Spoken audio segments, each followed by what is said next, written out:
Hey guys, welcome to the channel. So today we're going to be carving up another frightening character for Halloween. We already did Jason and we already did Michael, and now it's time to try and carve Freddy Krueger. It is going to be a challenge as he wears a hat. He's got the claws on the one hand. You know, I'm kind of planning on having him like standing a little funky with the claws up and one hand over here maybe. Kind of looking a little creepy.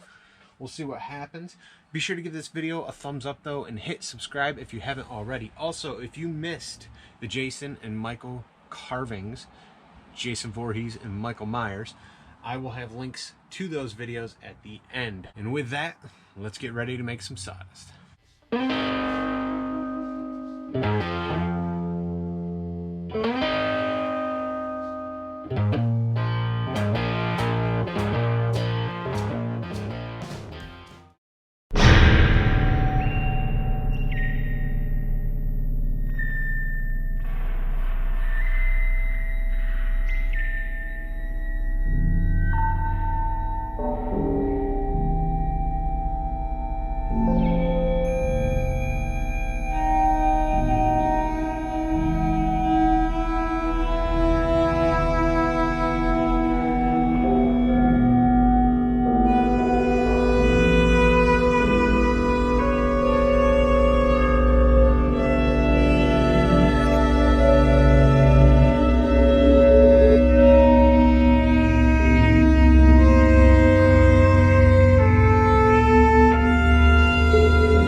another fun carve inspired by Halloween and all those scary movies everybody watches. I actually don't watch a bunch of scary movies. I really don't. Just wanted to make some cool characters though for Halloween. And yeah, you know, it's all started with Jason. Not sure where. Oh, geez, crow. Sometimes I don't know how these guys move around. Just sneak up behind me like that. All started with Jason, and then we carved out Michael. Now we've carved out Freddy. Got to figure out who we're gonna carve next. If you haven't already, give this video a thumbs up and hit subscribe. You guys aren't going to want to miss the next video, or maybe even two. I don't know. I want to keep making some crazy guys until Halloween hits. So I got a few more scary dudes on the list. When you hit subscribe, hit the bell, and you won't miss those videos. All right, guys? Be sure to check out the links down below the video. You guys can follow me on social media and purchase work and purchase t-shirts and whatever, you know. Check some stuff out. I just want to thank you guys for watching. Really hope you enjoyed this video, and I'll see you in the next one.